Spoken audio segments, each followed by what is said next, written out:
Amendement discussion commune 36, Monsieur Lévy. Oui, merci Monsieur le Président, Monsieur le Ministre, Madame et Messieurs les rapporteurs, Monsieur le Président de la Commission des lois, mes chers collègues. Cet amendement a pour objet d'apporter plus de clarté, de visibilité et, me semble-t-il, de bon sens en ce qui concerne les jauges dans les stades et les stades de spectacle. En effet, depuis le 3 janvier dernier, il y a des jauges maximales qui ont été mises en place par le gouvernement, donc de 5 000 spectateurs pour les stades et de 2 000 pour les salles de spectacle. En d'autres termes, cela veut dire qu'au Parc des Princes, il est possible d'accueillir 5 000 spectateurs pour une capacité de 50 000 places. Et à Paris, la Défense Arena, stade du Racing 92, 2 000 spectateurs pour 30 000 places car elle est considérée comme une salle de spectacle. Dans le même temps, un stade de 5 000 places pourra faire le plein, tout comme une salle de spectacle de 2 000 personnes. Où est la cohérence dans cette décision ? L'amendement que je propose est soutenu par de très nombreux sénateurs, vient inscrire dans le marbre une règle claire permettant aux clubs professionnels et aux organisateurs de spectacles d'avoir de la visibilité. En effet, il est question de tenir compte de la capacité d'accueil en mettant en place une jauge supplémentaire de 50% au-delà de la franchise annoncée par le gouvernement, c'est-à-dire 2 000 pour les stades, pour les salles de spectacle et 5 000 pour les stades. Vous conviendrez qu'accueillir 27 000 personnes au Parc des Princes ou 42 000 au Stade de France, par ailleurs toutes vaccinées et masquées, puisque soumises au pass vaccinal, ne paraît pas déraisonnable. Le spectacle vivant et le monde sportif professionnel rencontrent depuis près de 2 ans des difficultés financières très importantes et les mécanismes de compensation mis en place n'ont pas suffi à les endiguer. Maintenir des capacités d'accueil aussi faibles conduirait certainement, à très court terme, à achever certaines de ces structures. C'est la raison pour laquelle je pense qu'il est très important d'adapter ce dispositif existant et je vous demanderai, chers collègues, de voter cet amendement. Merci, chers collègues. Le 119, Monsieur Benaroche. Dans le même sens que l'amendement que vient de défendre Monsieur Lévy, effectivement, il nous apparaît plus opportun de permettre la mise en œuvre de mesures d'encadrement des conditions d'accès et de présence dans certains lieux et dans certaines catégories d'établissements recevant du public en fonction des capacités d'accueil des dits établissements et non pas en valeur absolue qui ne répond en fait à aucun critère objectif d'évitement de la propagation du virus. Cette mesure avait d'ailleurs été adoptée par la majorité présidentielle en commission à l'Assemblée nationale. Elle permettait d'objectiver et de proportionner les jauges avant que le gouvernement ne choisisse d'associer à cette notion de capacité d'accueil la situation sanitaire et l'ensemble des caractéristiques non objectivables de ces établissements. Je sais que le rapporteur a essayé de trouver une écriture de compromis pour ancrer cette décision.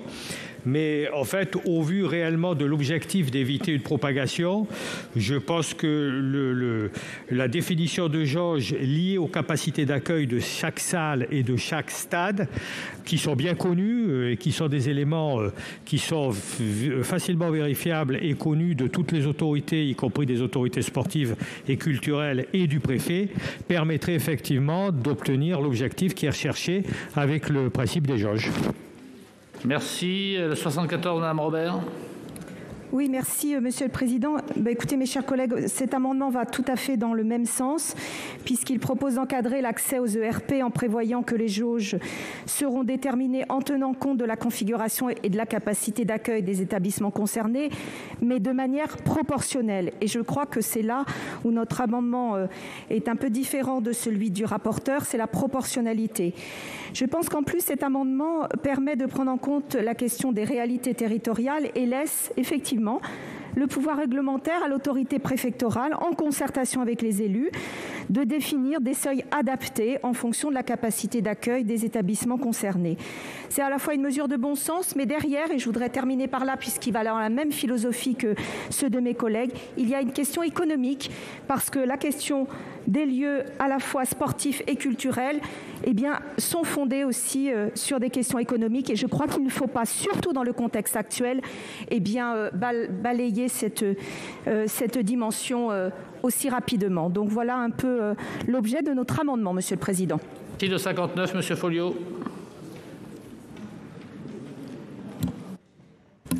Merci, Monsieur le Président. Mes chers collègues, le monde du sport comme le monde de la culture ont été particulièrement impactés par cette crise et cela dans un cadre un petit peu global et général, tant au niveau du sport amateur que du sport professionnel. Cet amendement vise, par rapport à la jauge, et on a bien entendu les débats qui ont été ceux au sein de l'Assemblée nationale et la position du gouvernement visant à dire que tous les systèmes de jauge proportionnelle seraient peut-être compliqués à mettre en place, ce qui reste à discuter. Et en ce sens, cet amendement vient en complément des amendements qui viennent d'être défendus à l'instant. Il vise à apporter pour tous les événements qui sont à l'extérieur, donc dans les stades ou événements culturels, une jauge à 10 000 personnes. Parce qu'actuellement, nous sommes à 5 000. Ce chiffre est un chiffre, j'allais dire, très subjectif à bien des égards. Et par rapport à cela, il est nécessaire de rappeler que pour des personnes qui sont masquées, donc en étant en extérieur, la probabilité de contamination est somme toute assez faible. Au-delà de ces éléments, cet amendement vise à poser un enjeu, et qui est un enjeu spécifique par rapport au monde du rugby, puisque l'économie du rugby professionnel repose sur les spectateurs et non pas comme celui du football qui repose sur les droits télévisés. Et donc, dans ce cadre-là, il est important de rappeler que par rapport aux précédentes jauges, l'État s'était engagé à des éléments de compensation et qu'à ce jour, il reste toujours 25 millions qui n'ont pas été versés au rugby professionnel, ce qui pose un certain nombre de problèmes d'équilibre pour les clubs. Donc au travers de cet amendement, c'est l'objectif de fixer un certain nombre de règles qui permettront d'impacter le moins possible les clubs de rugby professionnels. Merci, chers collègues. Le 106, M. Benaroche.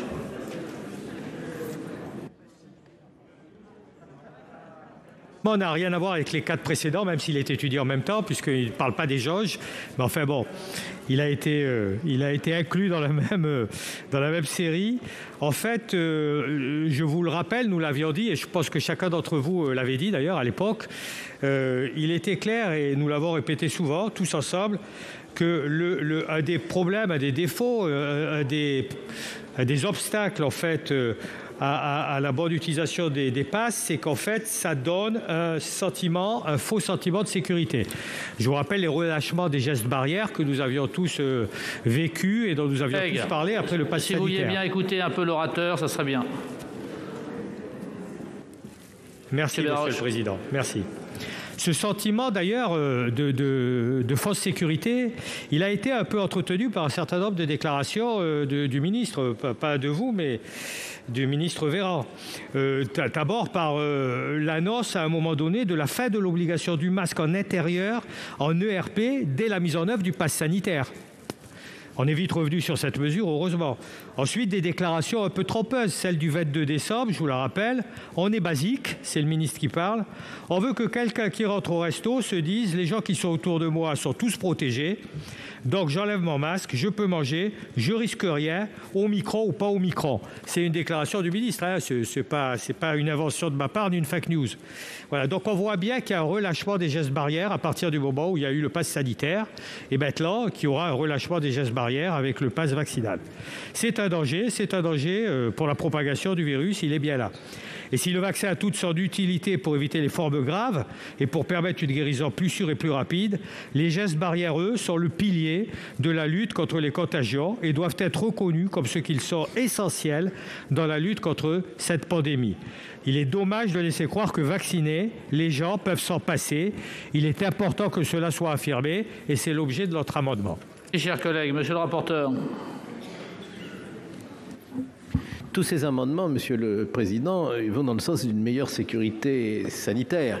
Donc la seule question qui se pose, c'est est-ce que les modalités qu'ils comportent sont les plus efficaces sur un plan strictement opérationnel. Ce n'est pas un débat idéologique que nous allons avoir.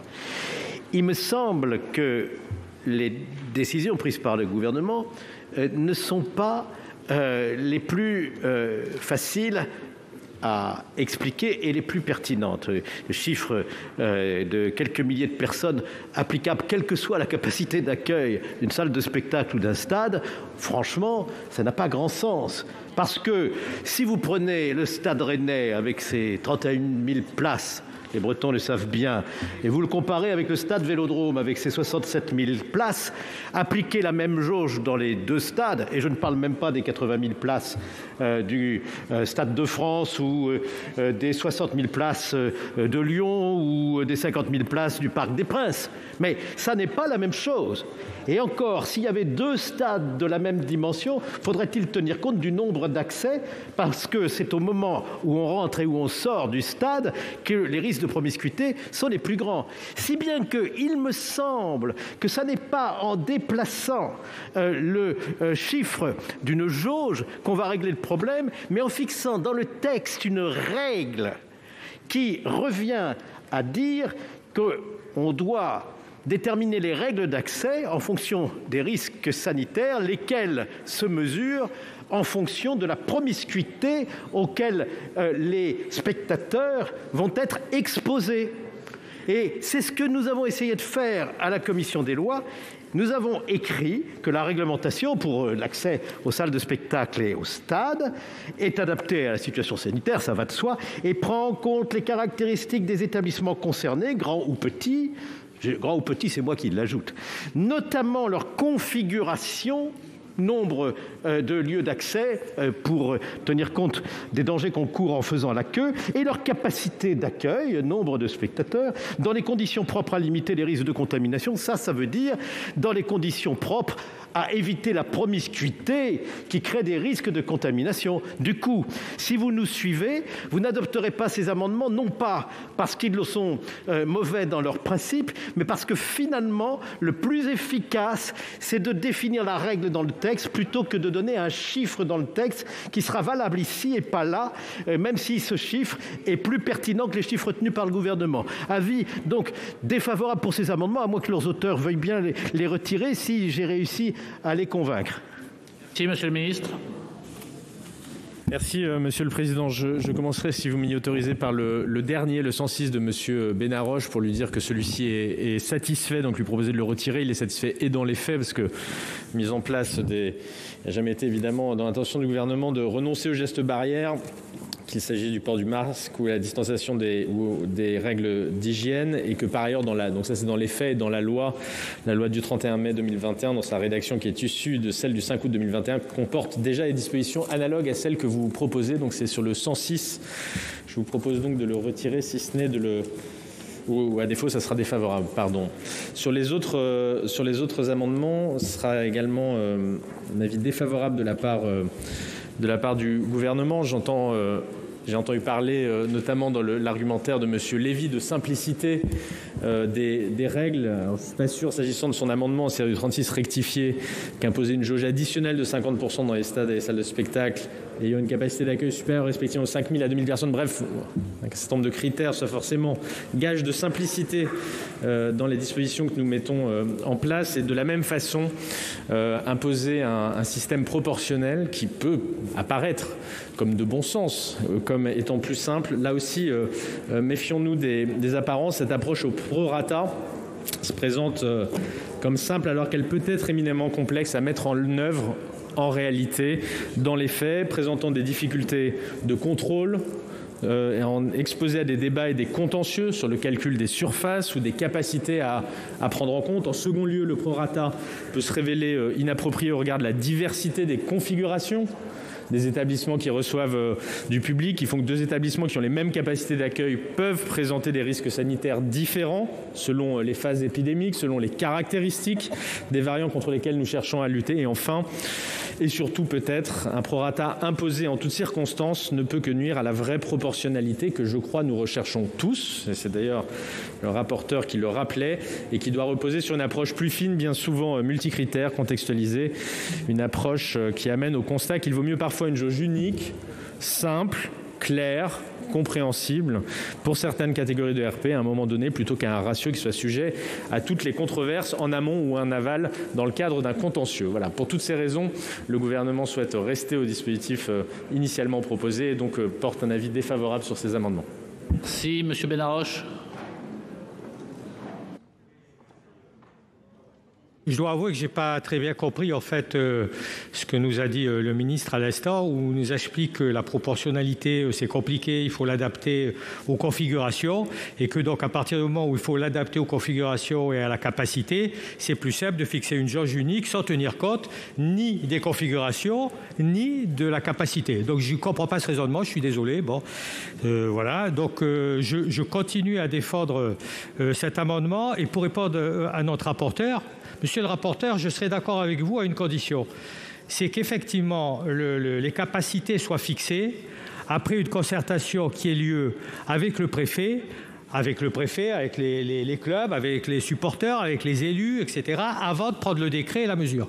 Or, en tout cas dans mon département, je le regrette, mais en général, le préfet, quand il nous convoque, c'est pas pour nous demander un avis, mais c'est pour nous informer des décisions qu'il a déjà prises. Donc, vous auriez raison, ou vous auriez accepté mon autre amendement qui va arriver après, qui dit qu'il faut qu'il y ait une concertation préalable et que les pistes de décision soient informées par le préfet auprès des parlementaires, je vous aurais dit, vous avez raison. Mais tel que vous le défendez, je pense que vous avez très bien défendu nos amendements et non pas le fait de les rejeter. Donc je pense qu'en prenant en compte votre démonstration, nous ne pouvons que voter les amendements que nous défendons, Monsieur Lévy, Madame Robert et moi-même. Voilà, donc je réponds dans ces deux sens et donc je maintiens les deux amendements et je vous demande de les voter. Merci, Monsieur Bacher.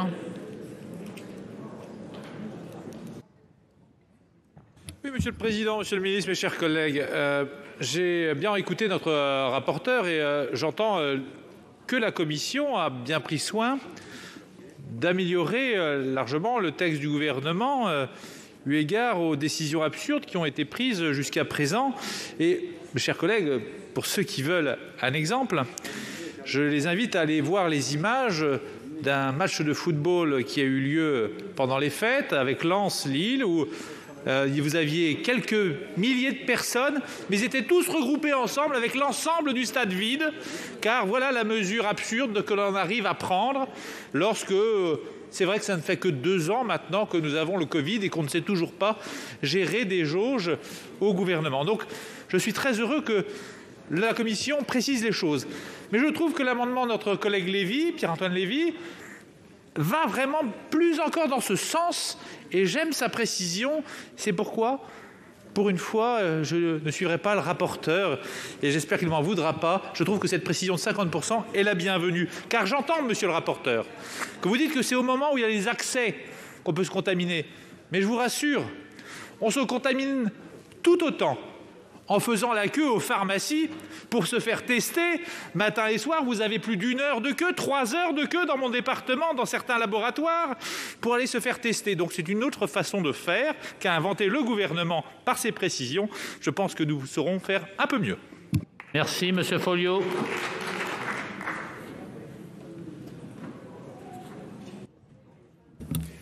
Oui, monsieur le ministre, je suis quand même assez surpris par votre réponse.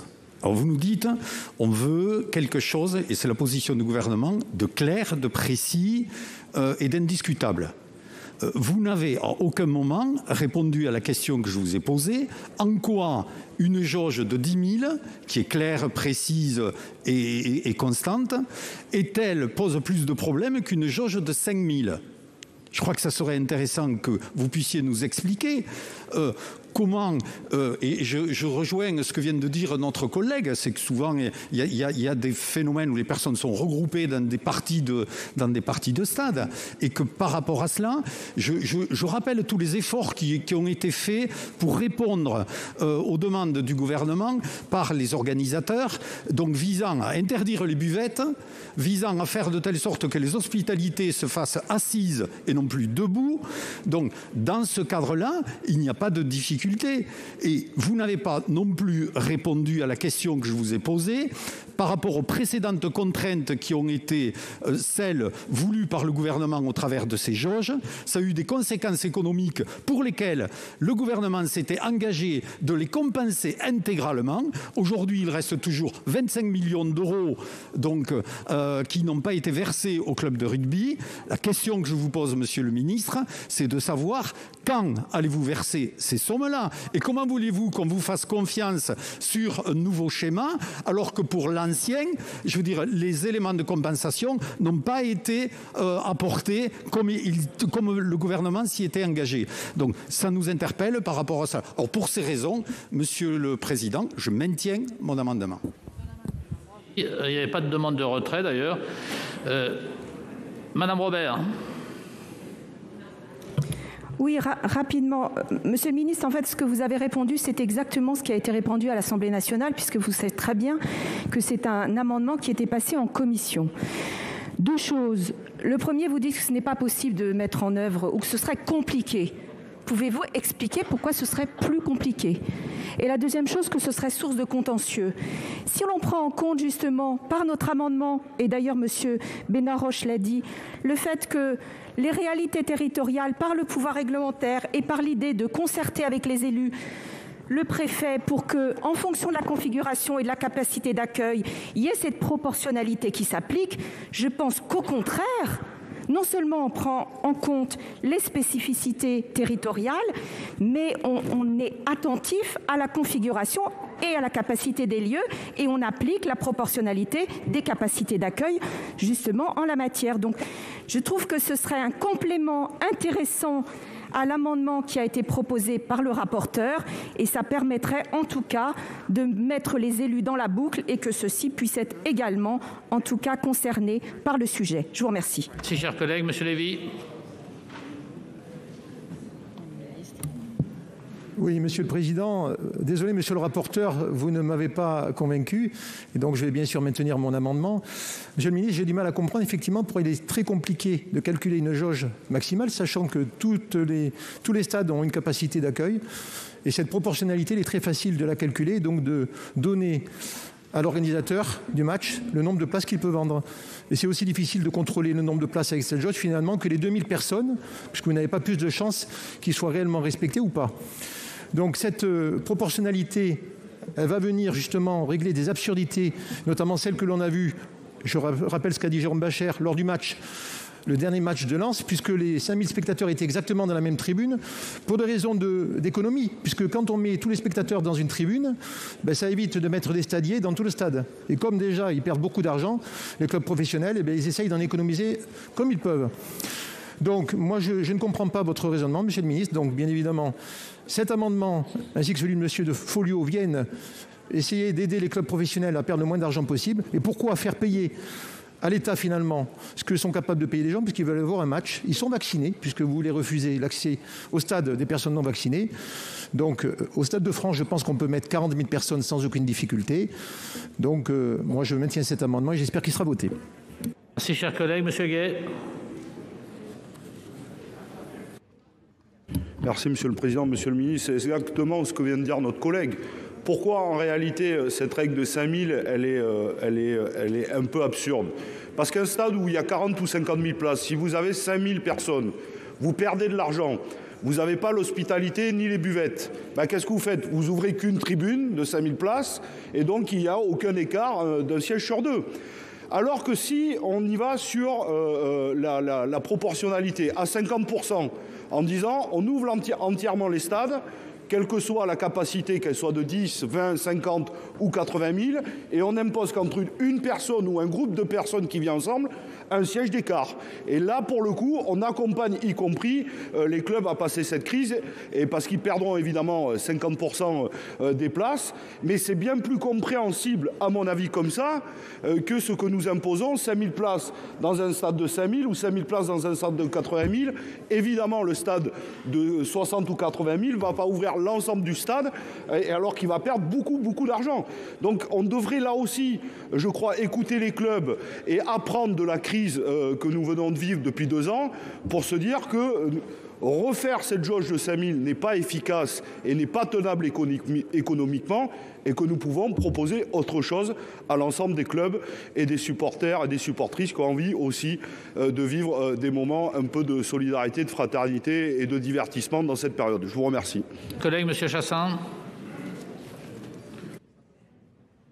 Président, Monsieur le Ministre, effectivement, je pense qu'il faut quand même, bien sûr, faire attention parce qu'on a une contagion extraordinaire avec le variant Omicron, mais je pense que ce que propose de mettre en place Monsieur Lévy, alors peut-être ça peut être amélioré, mais moi je voterai cet amendement.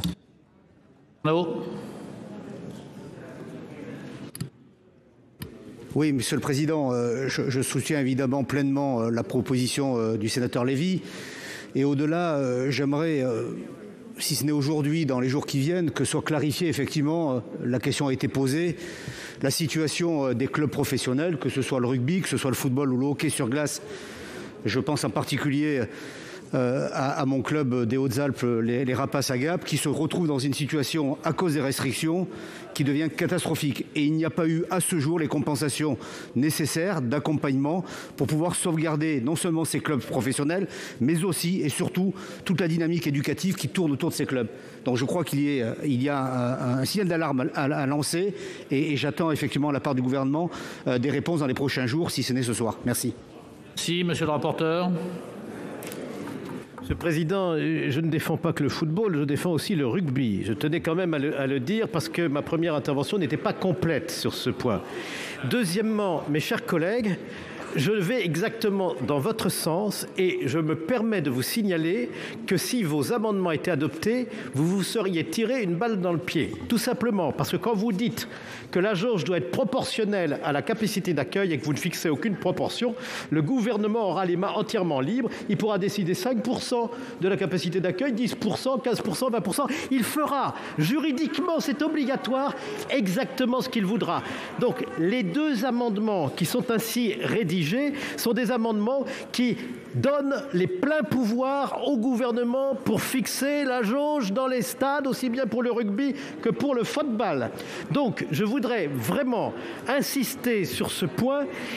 Vous avez présenté des amendements qui sont moins contraignants pour le gouvernement que la position que je vous ai rappelée tout à l'heure, qui consiste à dire qu'on doit tenir compte des risques de promiscuité en fonction de la configuration et de la capacité d'accueil du stade en cause. Quant aux deux autres amendements qui fixent eux-mêmes une jauge, je redis que fixer une jauge dans la loi, c'est une erreur, car ça aboutit nécessairement à traiter de la même façon le stade de Rennes et le Stade de France, alors qu'ils n'ont pas la même capacité d'accueil. J'insiste beaucoup sur ce point. En vérité, quel que soit l'amendement que vous voterez, ou que vous ne voterez pas plutôt, ça n'est pas au cœur de notre discussion législative, mais ce que je vous dis, c'est dans l'intérêt même des porteurs de ces amendements, parce que je voudrais que, effectivement, leur intention trouve une traduction efficiente, efficace, opérationnelle dans la loi, et je trouve que la moins mauvaise solution, c'est quand même celle que nous avons retenue. Elle est contraignante pour le gouvernement. Merci, Monsieur le Ministre. Oui, quelques éléments de réponse, Monsieur le Président. Merci à Monsieur le Sénateur Folliot tout d'abord. Vous êtes là, voilà, pardon, Monsieur le Sénateur. Pourquoi pas 10 000 ? Effectivement, d'une part parce que ce n'est pas dans la loi et pour des raisons exposées notamment par le rapporteur, c'est bien au niveau du décret qu'aujourd'hui le seuil de 5 000 a été effectué. Et pourquoi pas 15 000 ? Et puis peut-être demain 2 000 en réalité, en fonction de l'évolution de la situation sanitaire. Donc nous ne figeons pas. Eh oui, mais même à l'extérieur, certes, à l'extérieur, on est à l'extérieur, mais vous l'avez dit vous-même, je crois, dans votre propos, il y a un certain nombre d'activités sociales, et c'est fort heureux, qui ont lieu, même dans une enceinte sportive. Et dans ce cadre-là aussi, la circulation du virus a lieu. Donc ne rigidifions pas les règles. C'est pas une question de laisser une fois encore les mains libres au gouvernement, c'est simplement être en capacité de pouvoir s'adapter à la situation sanitaire. Madame la sénatrice, je connais, vous êtes là, voilà, pardon madame, excusez-moi. Sur les éléments que vous avez mis en avant, et fixer des jauges au prorata en fonction des spécificités de chaque établissement qui reçoit du public. La surface, sa configuration. Très concrètement, ça veut dire quoi? Projetons-nous. Très concrètement, ça veut dire que le préfet, dans chaque territoire, va devoir se rendre dans chaque établissement qui reçoit du public, on va devoir donc émettre des centaines de milliers d'actes individuels pour chaque établissement. Mais si, monsieur le rapporteur, la réalité, c'est ça. On peut rester dans la théorie. La réalité, c'est que les préfets vont devoir aller se rendre dans chaque ERP pour aller voir quelle est la surface, et puis il va y avoir des discussions sur la surface qu'on doit prendre en compte. Si, c'est ça la réalité. Et comment la configuration est faite. Voilà, donc on peut mobiliser, si vous voulez, des centaines de fonctionnaires préfectoraux et plus encore pour aller faire ce travail-là. Mais la réalité, c'est ça. Donc je ne pense pas que ça soit une approche qui soit... Non mais c'est ça la réalité, monsieur Benaroche. C'est ça la réalité si on adopte ce genre de dispositif. Bon, sur les fameuses images de Lille-Lens ou de Lens-Lille, je ne sais plus qui recevait, c'était Lens. Bon. Alors, on a tous été un peu surpris, effectivement, de voir ces 5000 supporters dans la même tribune. Soyez rassurés, soyez-en convaincus. Et vous le savez, depuis plusieurs mois, dans les protocoles, il est inscrit que ce type de situation ne doit pas arriver. Et la ministre des Sports a rappelé et rappelle sans cesse, et après cet événement, que dans les protocoles, il est écrit que ce type de configuration et d'organisation du public ne doit pas avoir lieu. La ministre des Sports l'a encore rappelé aux exploitants des clubs et des stades récemment suite à cet événement. Enfin, comme cheval du sport, vous dire quand même que le ministre des Sports et le ministre de l'Économie sont évidemment attentifs à soutenir les clubs sportifs, notamment face aux difficultés financières qu'ils peuvent recevoir. Je suis un peu étonné d'entendre dire que rien n'est fait, comme ça vient d'être dit, au bénéfice des clubs sportifs. Je pense que c'est assez loin de la réalité. Et enfin, rappelez quand même que la discussion que nous avons, pour conclure, a lieu dans le cadre d'une situation sanitaire où plus de 300 000 de nos concitoyens sont contaminés chaque jour.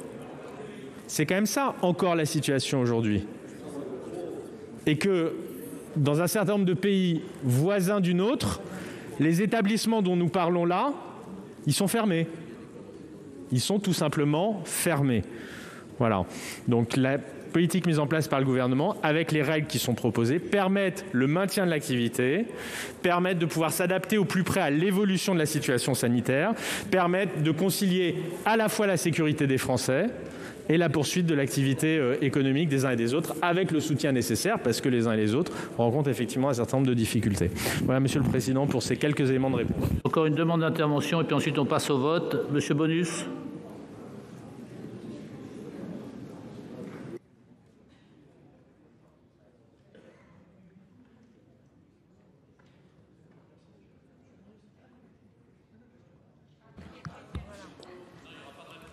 Pourquoi vous n'entendez pas là? C'est bon? J'ai une question. Est-ce qu'on a évalué les conséquences de cette décision sur les clubs sportifs professionnels? Les conséquences aujourd'hui, un stade à 5000, mettons comme Lyon PSG samedi, combien l'OL a perdu? Quand on reçoit, Monsieur le Ministre, quand on reçoit 5000 personnes sur un stade, pardon? Quand on reçoit 5000 personnes... Non, il faut le remettre correctement. Sur le nez, voilà. Ouais, ça va. Quand on reçoit 5000 personnes sur un stade à 70 000, j'ai eu le président de l'OL, les conséquences financières sont énormes. Vous savez, dans les galeries marchandes, chaque week-end, il y en a 100 000 qui rentrent. Ce week-end, à Toulon, il y en a 100 000 qui sont rentrés, c'est le directeur qui me l'a dit. Aujourd'hui, nous avons des stades vides, qui malheureusement, nos clubs, chaque fois qu'ils font un match, ils perdent un argent considérable et ça ne peut pas être rattrapé. Moi, sincèrement, je vais voter l'amendement de M. Lévy parce que je le trouve juste et loyal vis-à-vis de nos clubs professionnels, que ce soit rugby, foot ou autre discipline. Merci, chers collègues. Donc, je mets aux voix l'amendement 36 avec 2 avis défavorables de la Commission et du gouvernement. Qui est pour?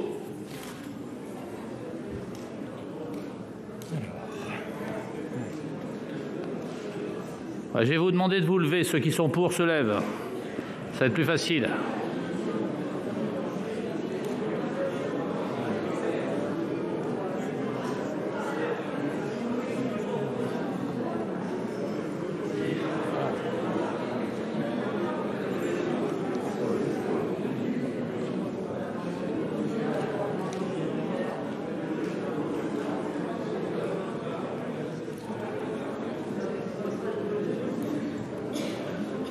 C'est 54.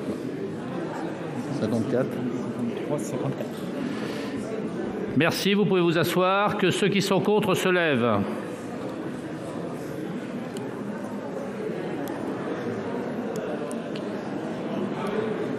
Je pense que vous pouvez vous asseoir. Que ceux qui s'abstiennent se lèvent. Merci.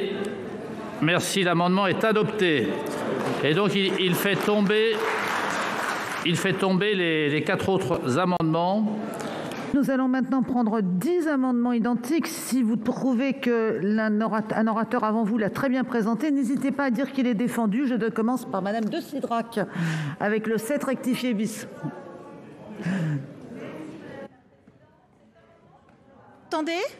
Oui, merci Madame la Présidente. Cet amendement vise à supprimer les dispositions relatives à la vérification d'identité lors de la présentation du futur pass vaccinal. Si la fraude sur ces documents doit être sévèrement combattue et punie, ces dispositions viennent renforcer le sentiment de défiance à l'égard des Français. La pratique du contrôle d'identité ou de la vérification de la concordance d'identité est strictement encadrée dans notre droit, dans une logique de protection des libertés individuelles et repose principalement sur les forces de l'ordre formées à cet effet. Le régime de sortie de l'état d'urgence sanitaire actuellement en vigueur ne justifie pas d'étendre cette vérification. Pour ces 2 motifs, il convient de laisser cette tâche aux autorités dont c'est le métier, les forces de l'ordre. Merci. On continue avec Madame Müller-Bronn. Défendu. On continue avec Monsieur Fabien Gay. Oui, merci Madame la Présidente, Monsieur le Ministre, mes chers collègues. On rentre dans un moment important sur la question du contrôle. Nous l'avions dit sur la question du pass sanitaire, nous avions redit notre opposition et il y avait déjà la question d'y ajouter une pièce d'identité. Et nous l'avions dit à cette époque-là, nous ne pensons pas que tout le monde doit contrôler tout le monde et que demain nous devions une société de contrôle social où chacune et chacun qui n'est pas habilité à contrôler les papiers puisse le faire. C'est-à-dire, nous allons étendre que les serveurs et les serveuses puissent contrôler les agents de sécurité qui, le soir même, agents de sécurité vont contrôler les serveuses et les serveurs qui vont se rendre à un événement ou à tel concert ou à tel stade pour aller revoir une compétition sportive. On est, franchement, nous ne voulons pas mettre le doigt là-dedans. Si nous mettons le doigt là-dedans, nous aurons les plus grandes difficultés pour revenir en arrière. Donc, nous pensons et nous continuons à penser qu'il faut que ce soit les OPJ qui restent et qui puissent contrôler, y compris, il y a un débat sur quelle pièce d'identité, parce qu'aujourd'hui, on n'est pas obligé de présenter pièce d'identité avec photo, y compris quelqu'un qui est avec vous peut attester que c'est bien vous sur l'honneur, et ça fonctionne. Et si nous mettons le doigt là-dedans, y compris dans un doute raisonnable, je vous le dis, alors nous pensons dans une autre société. Et ça ne nous permettra pas de combattre efficacement le Covid. C'est tout autre chose comme projet de société qui nous est proposé par le gouvernement. Donc, nous proposons évidemment de supprimer ces alinéas. Je vous remercie. Madame Noël, il est défendu. Monsieur Canevet. Merci Madame la Présidente, Monsieur le Ministre, chers collègues. Quelques mots simplement pour dire que ce débat dépasse bien sûr les clivages politiques et il suffit de se rendre dans les établissements de restauration pour se rendre compte combien les tenanciers de ces établissements ne souhaitent pas effectivement qu'ils soient obligés d'opérer des contrôles. Je crois que cela relève de la responsabilité des forces de l'ordre et la rédaction telle qu'elle a été prévue dans le texte, paraît suffisamment floue pour justement pouvoir induire des abus. Et donc ceci n'est pas acceptable. Et donc il convient, je crois, de remettre les choses en place, c'est-à-dire de considérer que les contrôles relèvent de la responsabilité des forces de l'ordre et pas de celle des exploitants d'activités commerciales. Monsieur Loïc Hervé. Merci Madame la Présidente, Monsieur le Ministre, chers collègues. C'est un amendement important qui est identique avec beaucoup d'autres et qui vient bien rappeler ce qu'est le pass sanitaire dans son caractère proportionné et temporaire. Quand j'entends qu'un certain nombre de nos collègues ont l'idée d'insérer la photo d'identité dans le pass sanitaire, c'est bien qu'ils imaginent que ce pass sanitaire durera longtemps. Parce que sur un plan technique, sans aucun avis de la CNIL, aller proposer que la photo d'identité intègre le pass sanitaire, c'est quasiment faire du pass sanitaire en lui-même une pièce d'identité. Et donc ça, c'est une grave erreur de mon point de vue. Et nous ne devons pas... le pass sanitaire est déjà suffisamment attentatoire aux libertés publiques. J'ai l'impression de me répéter, mais c'est bien ce que je pense, pour que nous le laissions au moins dans sa formule actuelle, y compris dans sa version passe vaccinale, si d'aventure le Parlement devait voter ça, mais de ne pas rajouter de choses autour. Et sur la question du contrôle de l'identité, on va donner cette faculté à des responsables d'établissement, mais non seulement on va leur donner cette faculté, on va leur donner aussi un pouvoir d'appréciation. C'est quand ils se diront d'eux-mêmes qu'ils vont être peut-être dans une situation où ils vont devoir appeler à justifier qu'ils vont faire cette démarche-là.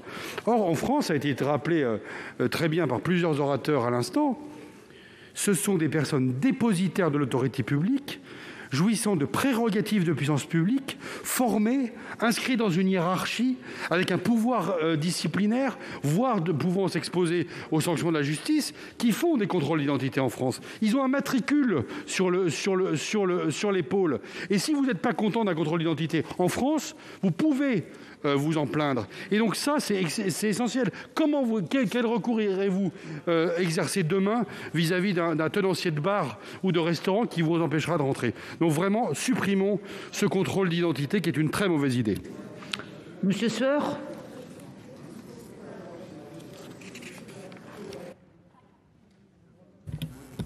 Merci Madame la Présidente, Monsieur le Ministre, mes chers collègues.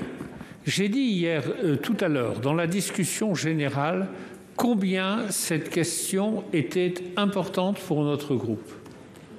Nous avons dit qu'il était dans la logique de l'obligation vaccinale de respecter le pass vaccinal, en dépit du fait que nous aurions préféré que notre amendement sur l'obligation vaccinale fût adopté. Nous avons dit qu'il y avait pour nous des conditions fortes en termes de liberté publique. Et c'est pourquoi je ne vais pas développer, mais l'argument est très fort. Quand je vois qu'il est dit que le restaurateur en question devra statuer pour savoir s'il existe des raisons sérieuses de penser. Comment va-t-il penser en regardant le visage, l'apparence d'une personne qui est là, qu'il va falloir quand même lui demander ses papiers d'identité? Cependant qu'une autre ne suscitera pas la même suspicion. Il y a un gros problème, et je crois même un problème constitutionnel.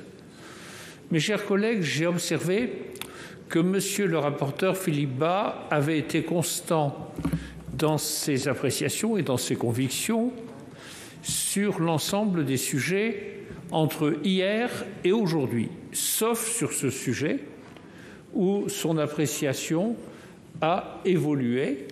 Et j'espère de tout cœur que cela nous permettra d'avoir une position très claire sur la répartition des rôles entre des commerçants, restaurateurs, etc., et les forces de police et de gendarmerie, que chacun accomplisse son office. Monsieur Benarroche. Merci mes collègues d'avoir brillamment défendu ces amendements identiques et similaires.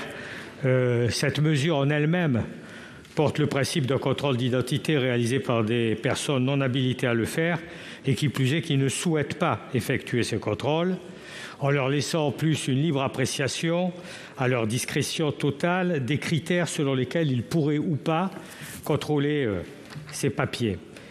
Cette mesure, en fait, participe de fait à l'instauration d'un contrôle social généralisé de la population, de l'installation d'un nouveau modèle social et d'un nouveau modèle de société qui est contraire aux valeurs de beaucoup d'entre nous, qui est contraire aux valeurs de notre démocratie et qui est contraire aussi aux valeurs de notre groupe.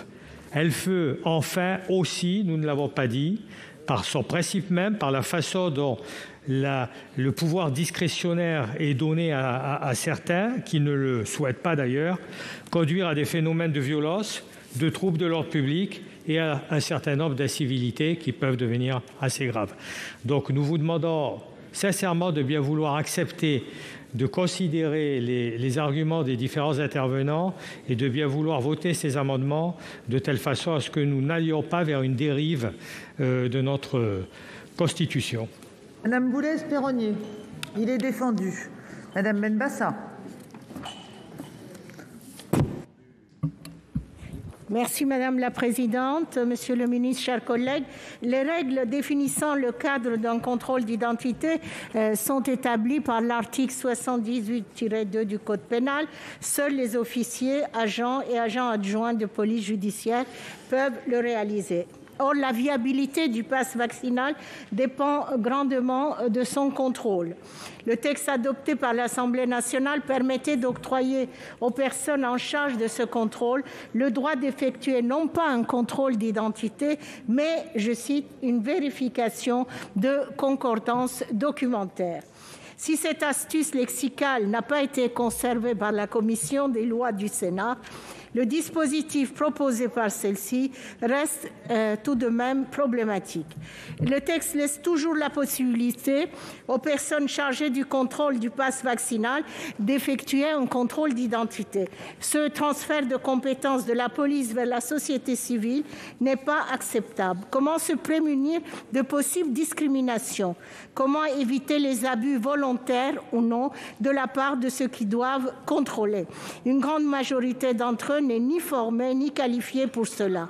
Ajoutons à cela que l'aspect chronophage d'un tel contrôle, plus que le simple scan d'un QR code, peut rendre ce contrôle d'identité difficile à réaliser dans certains établissements. Cette question du contrôle de l'identité ne semble être qu'un détail dans le débat pour le gouvernement. Cela ne l'est pas pour beaucoup de nos concitoyennes et concitoyens qui souffrent quotidiennement des abus liés à cette procédure. C'est aussi pour cela que je demande sa suppression. Merci. Merci Madame Benbassa. Nous en avons donc fini avec ces amendements identiques. Le 153, Monsieur Gay, je crois. Merci Madame la Présidente. Une minute. Dernier argument, chers collègues. Vous savez combien il faut de temps pour former un officier de police judiciaire? C'est 18 mois. Pourquoi? Parce que la police, c'est les seuls à qui nous confions la violence légitime de l'État. Et nous l'acceptons parce qu'il y a un contrat social. C'est les seuls qui peuvent nous contraindre, nous arrêter, nous demander nos papiers. 18 mois de formation. D'ailleurs, nous avons un débat entre nous. Il faudrait l'augmenter, cette formation de nos policiers et de nos policières, et former plus d'OPJ qui manquent dans nos commissariats tant aujourd'hui. Mais si demain, nous votons ça, que nous permettons à chacune et chacun, en l'espace d'une nuit, de devenir officier de police judiciaire et de pouvoir contrôler tout le monde. Mais imaginez un seul instant quel manque de discernement. Parce qu'évidemment, certains le feront bien. Mais nous allons donner un petit pouvoir sans formation à des centaines de milliers de personnes. Et ce sont des abus qu'il va avoir. Mais ce sont aussi les mettre dans les difficultés, parce qu'ils ne seront pas formés à pouvoir faire ce contrôle en toute sécurité. Mais oui, vous pouvez le dire, mais si la personne refuse de s'y soumettre, parce qu'il y a un doute légitime, qu'est-ce qui va se passer? On va faire peser ça sur nos restaurateurs, sur les agents de sécurité de tel événement?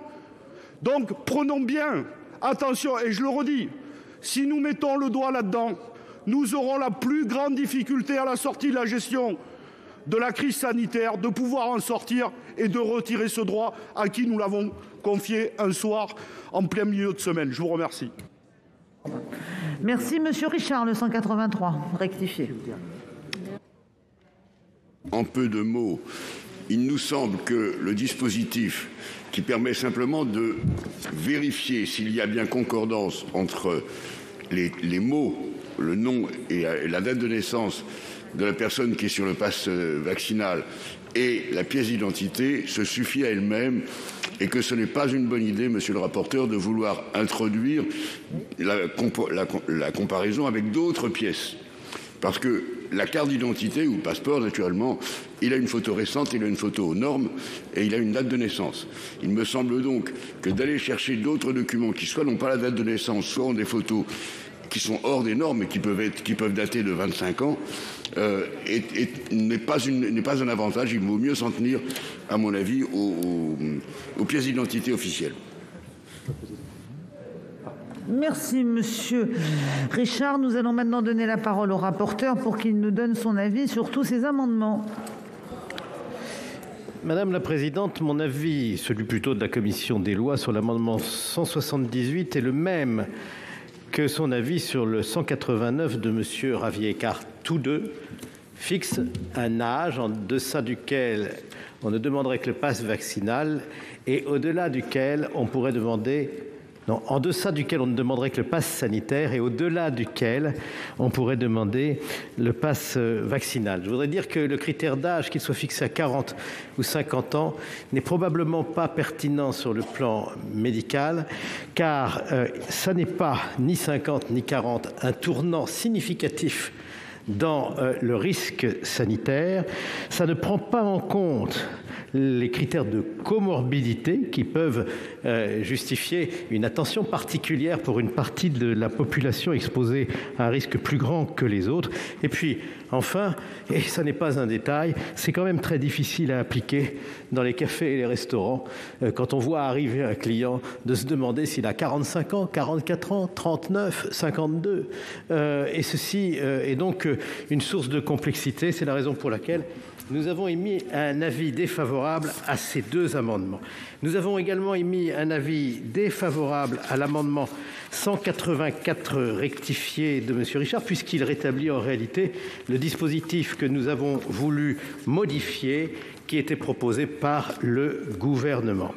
S'agissant maintenant de l'amendement numéro 56 rectifié bis, c'est un des amendements d'une catégorie qu'on pourrait qualifier catégorie de l'effeuillage de l'artichaut du pass vaccinal. Autrement dit, on retirerait secteur d'activité par secteur d'activité, feuille à feuille, tout ou une grande partie des lieux où le pass vaccinal serait exigé. Et puis finalement, si on adoptait toute cette série d'amendements, on se rendrait compte qu'il n'y a plus de pass vaccinal ou à peu de choses près.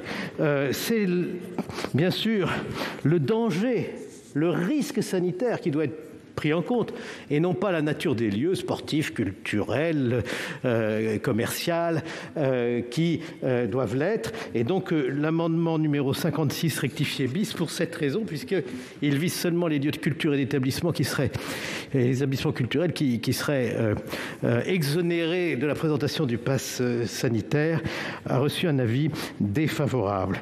Même chose pour l'amendement suivant, le 57, puisque lui s'intéresse aux activités sportives qui seraient exonérées de la présentation d'un pass vaccinal.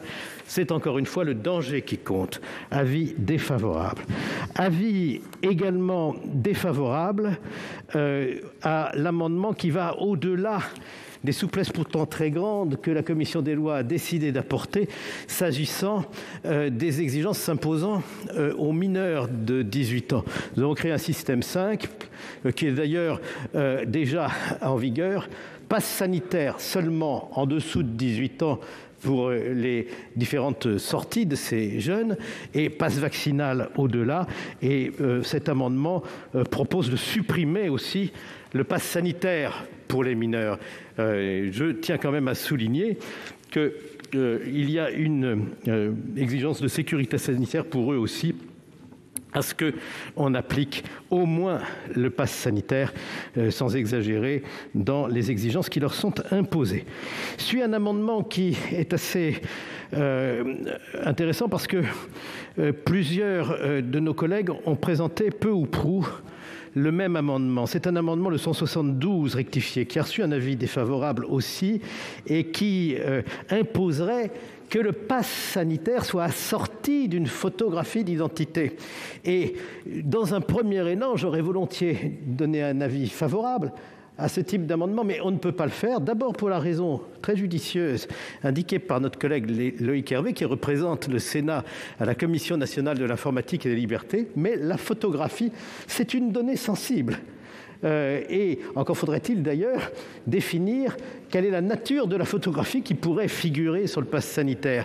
Mais au-delà de ce problème de droit pur, il y a une autre question qui n'est pas moins importante, c'est le caractère opérationnel de la mesure. Car si on pouvait d'un claquement de doigts faire en sorte que pour 53 millions de Français déjà vaccinés et qui détiennent le pass sanitaire au titre de cette vaccination, on pouvait modifier sur un serveur qui n'a pas été dimensionné pour cela les prescriptions pour prendre en compte une photo qui, vous le savez bien, en matière informatique, est quelque chose de lourd, c'est-à-dire qui prend de la place dans les réseaux qui sont utilisés. En réalité, si on adoptait cet amendement, qui paraît un amendement de bon sens, on arriverait à un résultat paradoxal, c'est que le pass sanitaire et le pass vaccinal seraient suspendus pendant des semaines et peut-être même pendant des mois, c'est-à-dire pendant une période au-delà de laquelle le pass ne serait plus nécessaire. Donc je crois que pour cette raison de faisabilité et pour la raison de droit qui consiste à protéger les données sensibles, on ne peut pas accepter cet amendement, quelle que soit la tentation qu'on pourrait avoir. Je suis obligé, et je le regrette, je regardais tout à l'heure notre collègue le président Milon, qui était très déçu de mon propos, et évidemment, je comprends pourquoi, parce qu'il s'applique aussi à son amendement numéro 60. Mais encore une fois, ça n'est pas l'intention portée par cet amendement qui simplifierait tous nos problèmes de contrôle de l'identité, évidemment, des détenteurs, qui motive la position négative de la Commission. Ce sont les arguments que j'ai énoncés et qui, je crois, ne sont pas surmontables. Si on avait pu prévoir quelques années à l'avance qu'on aurait un jour à mettre en place un pass sanitaire, on aurait pu lever sans doute ces deux objections. Nous arrivons à l'amendement numéro 120 qui propose de maintenir un pass sanitaire pour l'accès aux transports publics régionaux, interrégionaux. Alors, cet amendement est contraire à la position de la Commission.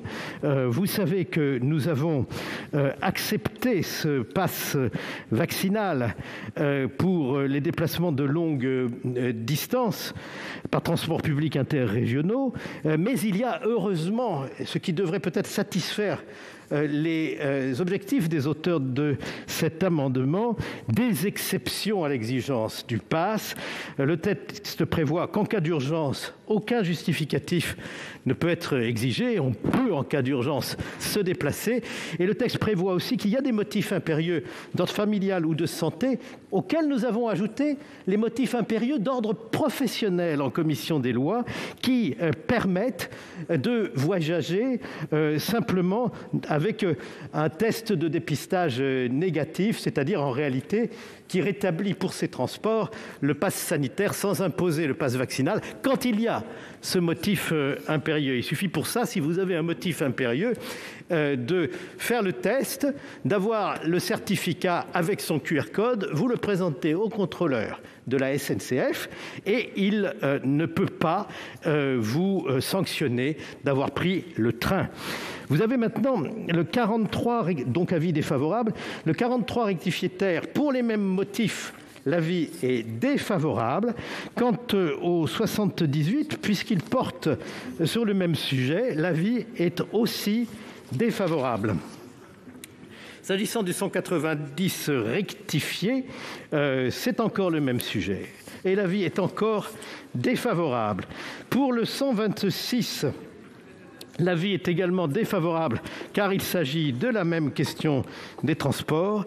Et alors là, nous avons un amendement, le 127, qui, je dois dire, a une rédaction qui mérite d'être améliorée, mais je ne voudrais pas que vous soyez retenus dans un élan du cœur en faveur de cet amendement en raison de cette rédaction insuffisante que je n'ai pas pu redresser avec ses auteurs, mais que je m'engage, s'il était adopté, à modifier dans le cadre des discussions en commission mixte paritaire. Il s'agit de cet amendement numéro 127 qui prévoit d'ajouter au motif impérieux d'ordre familial, de santé ou professionnel, un motif qui serait la présentation du voyageur devant une juridiction ou le fait d'assurer les droits de sa défense en allant voir son avocat. Je crois que c'est une bonne idée que nos collègues du groupe communiste ont eue d'ajouter cette possibilité de se déplacer avec un test négatif sans vaccination, si c'est pour un motif de cette nature. Donc, mon avis est favorable, mais je tiens quand même au codicile. Il faudra le modifier parce qu'il y a une petite faiblesse de rédaction, m'a-t-on dit, je n'en suis pas juge moi-même, qu'il faudrait corriger. Nous avons l'amendement numéro 79 qui voudrait ajouter au motif professionnel pour lequel on peut voyager juste avec un test négatif la formation. Nous considérons que la formation rentre dans le motif d'ordre professionnel et que cette précision n'est donc pas nécessaire. Je n'en ferai pas un drame si vous l'adoptez quand même. Nous avons maintenant le 46 rectifié quater sur la durée de validité des tests de dépistage virologique. Les auteurs de cet amendement, Mme Noël et plusieurs de nos autres collègues, considèrent qu'on est passé de 72 heures à 24 heures par une mesure d'ordre administrative et voudraient qu'on érige en disposition législative la durée de validité des tests pour le rétablir dans la durée de 72 heures.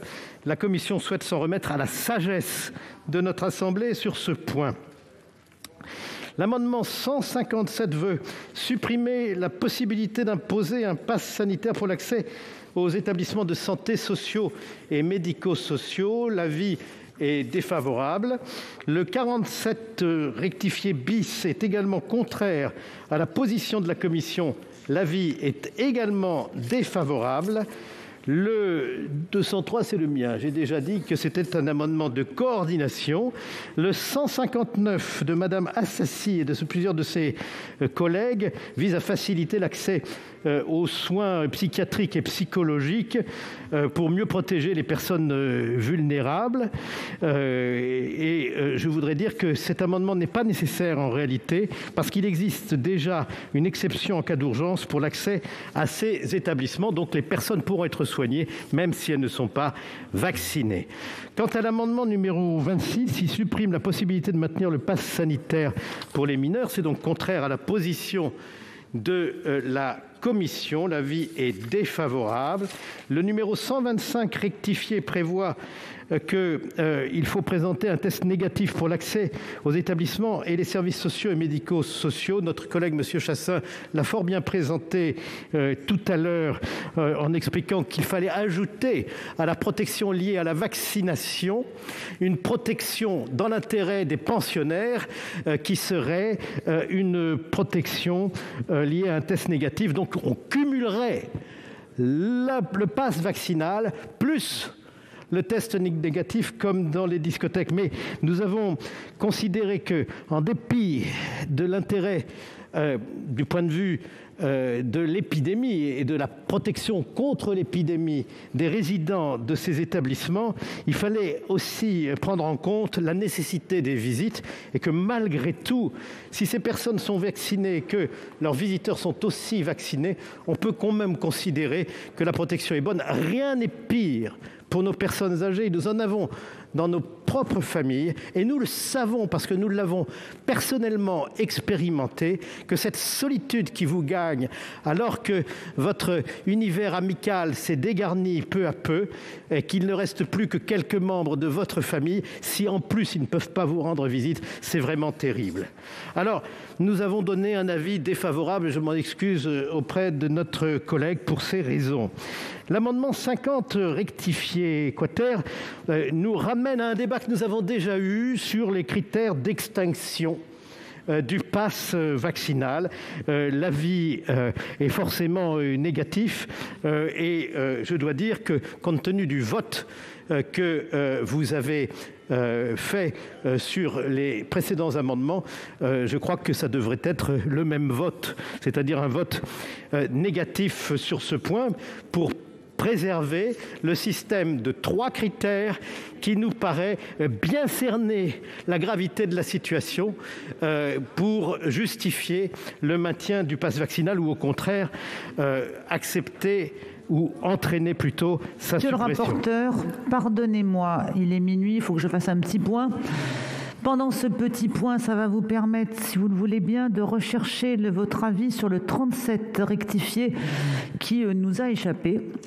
Voilà. Et je voulais vous prévenir, monsieur le ministre et mes chers collègues, qu'il est minuit, que je vous propose de prolonger la séance afin de permettre à la Commission et au gouvernement de présenter leur avis sur les amendements en discussion commune et peut-être de commencer les opérations de vote. Et je vous propose que nous refassions le point à minuit et demi pour voir s'il y a lieu de poursuivre encore un peu au-delà de minuit et demi. Si le questeur dit que c'est pas mal, on devrait pouvoir nous engager dans cette voie. Pas d'autres observations ?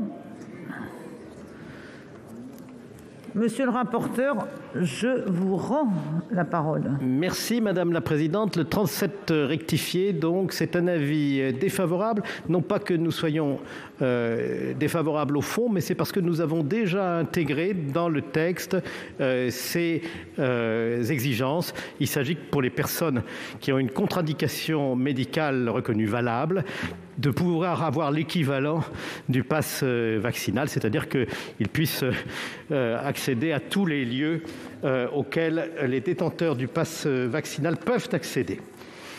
Madame la Présidente, j'en suis, je crois, au 121. Firme. Et le 121, c'est la même chose, c'est l'effeuillage de l'artichaut, et cette fois, ce n'est plus le sport ou les lieux culturels en général, mais seulement les médiathèques, bibliothèques et musées. Et je crois qu'effectivement, on doit en rester à la disposition que nous avons prise. Et s'agissant des jeunes, je rappelle que seul le pass sanitaire est demandé et non pas le pass vaccinal, compte tenu du vote de la commission des lois et de votre propre vote sur cette base. Nous avons maintenant l'amendement numéro 170, rectifié bis, et c'est la question de nouveau de la photographie qui serait intégrée sur les justificatifs de vaccination. Je fais donc la même réponse que tout à l'heure. Madame Berthet a présenté un amendement numéro 173 sur le même thème. Elle ne sera pas étonnée que je fasse la même réponse. Et puis nous passons, si vous le voulez bien, à l'amendement numéro 177 rectifié. C'est toujours le même sujet et c'est toujours la même réponse. Nous avons maintenant un nombre élevé d'amendements identiques. Le 7 rectifié bis, le 17, le 19, le 51 rectifié ter, le 58, le 61, le 71 rectifié bis, le 81, le 104, le 164 rectifié quater et le 168. Ces amendements visent à supprimer la possibilité de la vérification d'identité, même selon les modalités allégées par votre commission des lois. Nous avons examiné cet amendement reproduit par plusieurs de nos collègues de plusieurs groupes et nous avons décidé d'y donner un avis de sagesse. Certes, Dans un premier temps, nous avons considéré que l'ampleur des fraudes telles que le gouvernement les a décrites justifiait de faciliter dans les lieux dont l'accès est assujetti à la présentation du pass sanitaire une vérification allégée de la correspondance entre le pass sanitaire et un élément qui ne serait pas probant devant une juridiction, mais qui serait de nature à lever les doutes tout de même dans la plupart des cas, qui aurait été la présentation d'une pièce comme le permis de conduire, comme le pass Navigo, comme la carte vitale, comme une carte d'identité professionnelle. Et nous considérions que ceci devait se faire uniquement quand un doute évident apparaissait aux responsables de l'accueil dans ces établissements et qu'il fallait y mettre une condition importante qui était l'impossibilité de relever le nom de la personne suspectée de fraude et l'interdiction par voie de conséquence de toute délation. Et puis j'entends bien ce débat, j'ai essayé de sauver cette mesure parce qu'il me paraissait quand même, face à la fraude, nécessaire d'être vigilant, mais j'entends bien que les inconvénients paraissent l'emporter sur les avantages parce que, au fond, nos établissements qui doivent vérifier la détention d'un pass sanitaire ne vont pas s'engager dans ces vérifications spontanément, même si la loi leur en donne la permission. Ils considèrent, et on peut considérer que c'est à juste titre, que ça n'est pas leur rôle. Et même si nous l'inscrivons dans la loi, il est quand même douteux qu'on fasse de ces établissements et de leur personnel des auxiliaires de la police. Du coup, j'ai été convaincu que nous pouvions faire évoluer notre position. Je l'ai dit devant la commission des lois, qui a bien voulu accepter de s'en remettre sur ces amendements identiques à votre sagesse, en sachant qu'elle est grande. Je passe maintenant à l'amendement numéro 153 de Madame Assassi. Madame Assassi, je ne veux pas dire de mal de cet amendement parce qu'en réalité, si notre avis est défavorable, c'est parce qu'il est satisfait. Le numéro 183 rectifié a été présenté par Monsieur Richard, qui s'attend à ma réponse. De toute façon, il a des chances de tomber si les amendements pour lesquels nous nous en remettons à la sagesse de l'Assemblée devaient être adoptés. L'avis, sinon, serait défavorable. Enfin, il y a un amendement de Madame Vogel. C'est l'amendement numéro 67. Il soulève une problématique sérieuse dont nous ne cessons de parler au fil des textes que nous discutons sur l'urgence sanitaire et la gestion de la crise sanitaire. Une problématique très sérieuse, c'est celle des vaccins qu'ont reçus à l'étranger beaucoup de nos compatriotes. Il n'est pas là il ne situe pas cet endroit-là de notre discussion. Il est plus loin et il n'a pas été présenté jusqu'à présent. Je le regrette. J'aurais tant aimé y répondre plus complètement, mais je me réserve pour demain. Oui, mais je suis pas sûr qu'on s'en rappelle tous. Donc, en revanche, il me manque votre avis sur le groupe d'amendements identiques 80, 101, 131. Bien sûr, Madame la Présidente, j'allais justement y venir. Il s'agit de la suppression de la possibilité pour le gouvernement d'imposer un cumul du justificatif du statut vaccinal avec un test négatif. L'avis pour le numéro 80 est défavorable et par voie de conséquence également pour le 109, le 131 et le 169 rectifié. Monsieur le ministre, c'est à vous pour le même exercice. Sur la dizaine d'amendements, 7 rectifié bis, 17, 19, 51 rectifié terre, 58, 71 rectifié bis, 81, 104, 164 rectifié quater et 168 qui visait à supprimer la possibilité pour les exploitants d'établissements de procéder à une vérification de concordance entre l'identité du détenteur d'un passe vaccinal ou sanitaire tel qu'attesté par un document officiel et les données nominatives figurant sur ce passe.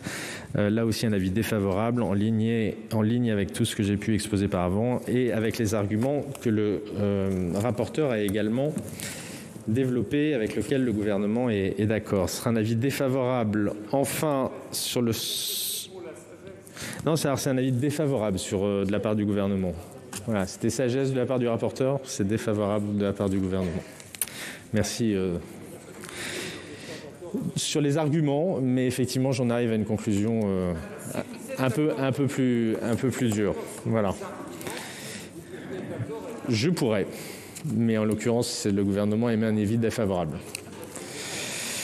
Le 153 de Madame Assassi, c'est un avis défavorable, Madame la sénatrice. Monsieur Richard, le 183, une proposition de retrait, sinon un avis là aussi défavorable sur la question du contrôle de concordance d'identité et la suppression de la nécessité d'une photographie dans le document qui peut être présenté pour une personne pour justifier qu'elle est bien la titulaire légitime du pass. La substitution du test de dépistage négatif à l'obligation de présenter un pass vaccinal présenté par Madame Noël et qui vise donc là aussi à vider de sa substance le pass vaccinal, à nos yeux, reçoit un avis négatif. Je continue, Madame la Présidente, vous me direz quand il faut que je m'arrête. Monsieur le ministre, arrêtez-vous. J'ai fini, ben voilà. Alors, nous allons donc commencer les opérations de vote sur ces amendements. Nous commençons par le 178 qui a reçu Monsieur Jomier. Non. Nous commençons par le 178 qui a reçu un double avis défavorable. Qui est pour? Qui est contre? Qui s'abstient? N'est pas adopté. Le 184 qui a reçu un avis défavorable de la commission et favorable du gouvernement. Qui est pour? Qui est contre? Qui s'abstient? Il n'est pas adopté. Le 189, double avis défavorable. Qui est pour? Qui est contre? Qui s'abstient? Il n'est pas adopté.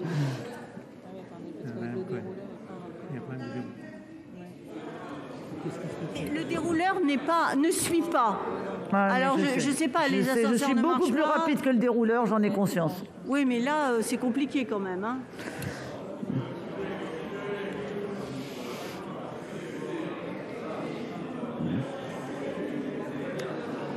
Alors, on y va?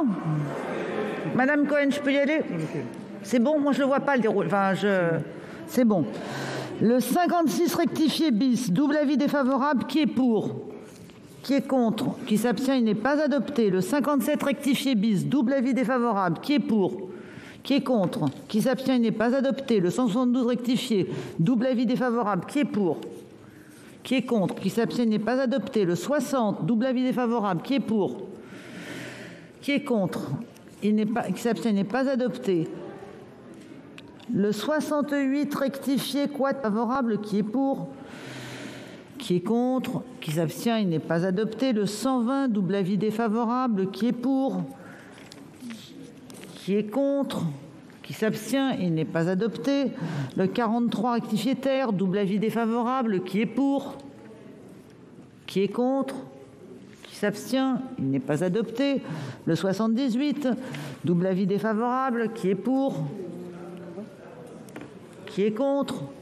Qui s'abstient? Il n'est pas adopté. Le 190 rectifié, double avis défavorable, qui est pour? Qui est contre?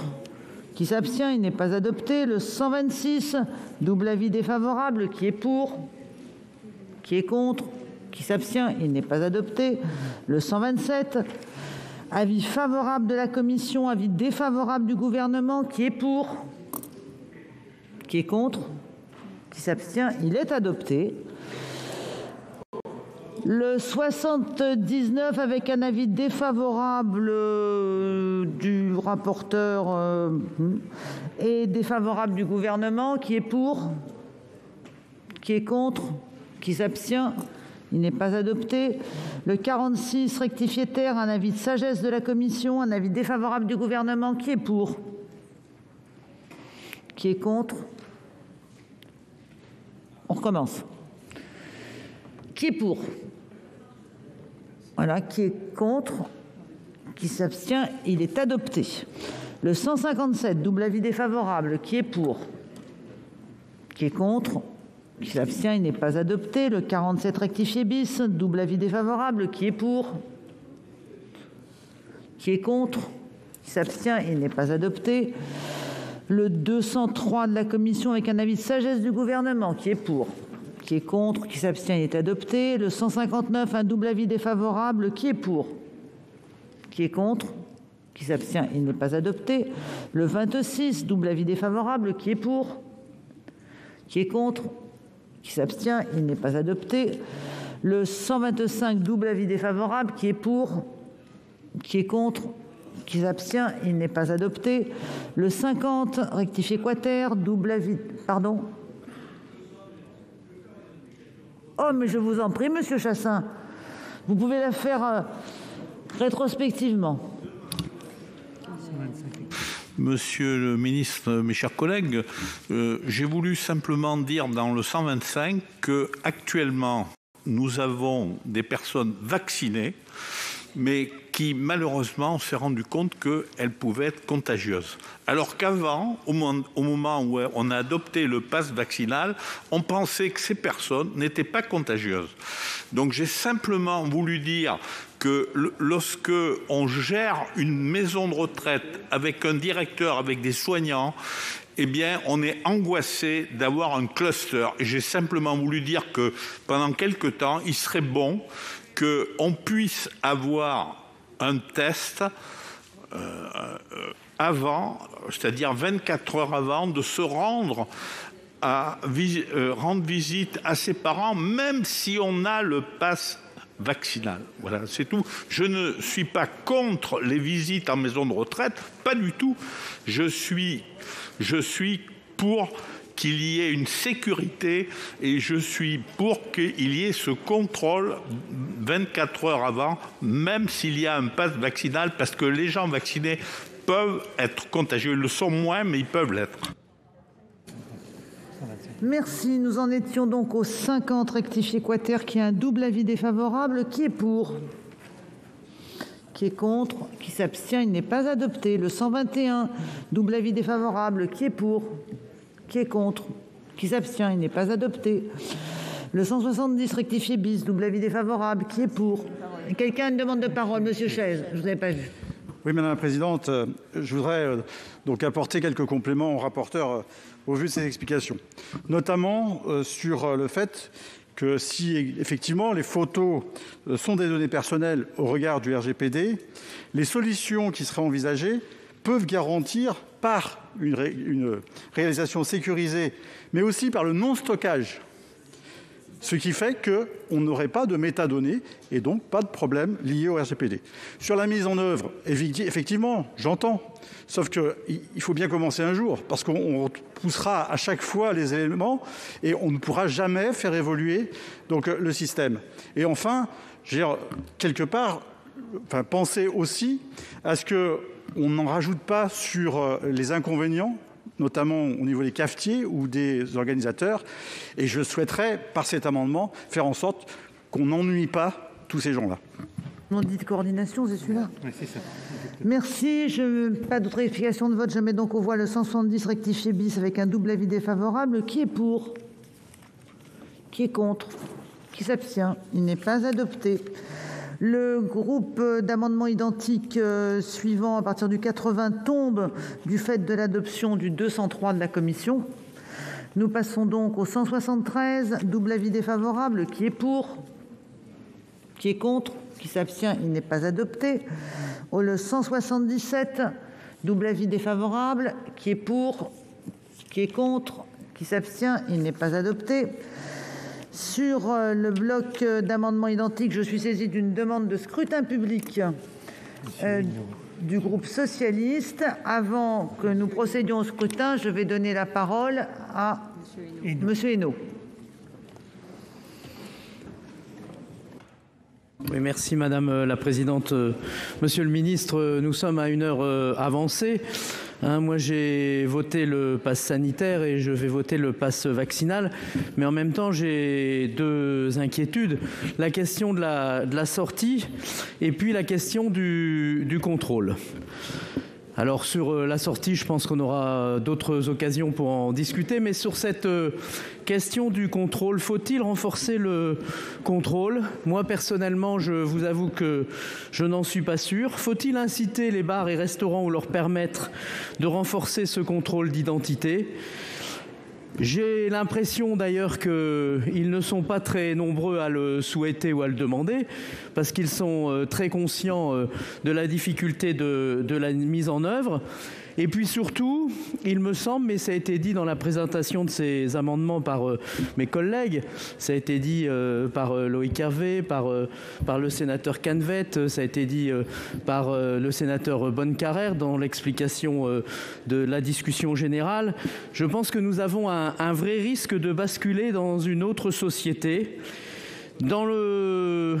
avec le danger de « je norme donc je suis », le vertige de la norme, le vertige de contrôle. Et je pense que même si nous sommes en pandémie, nous devons être vigilants par rapport à ce vertige qui existe toujours pour un pouvoir exécutif. Et je vais vous dire, je vais un peu plus loin encore, je préfère même que quelques personnes puissent se glisser avec des passes sanitaires ou un pass vaccinal incertain que de prendre le risque de basculer dans une société qu'on a du mal à imaginer et qui m'apparaît dangereuse.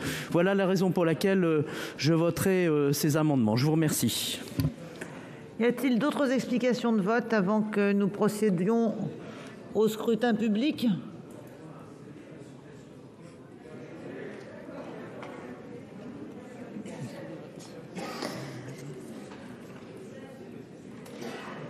Donc, je vous rappelle que sur ces amendements, dont je vous redonne les numéros 7 rectifié bis, 17, 19, 51, 58, 71, 81, 104, 164 et 168, l'avis de la commission est un avis de sagesse et l'avis du gouvernement un avis défavorable.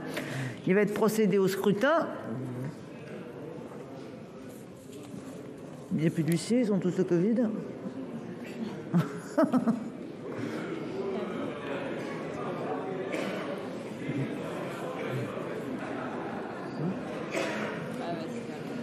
C'est bon ? Le scrutin est ouvert. Votant 343, exprimé 340, pour 303, contre 37. Le Sénat a donc adopté. L'adoption de ces amendements fait tomber les deux amendements suivants que nous n'avons donc pas de raison de soumettre au vote.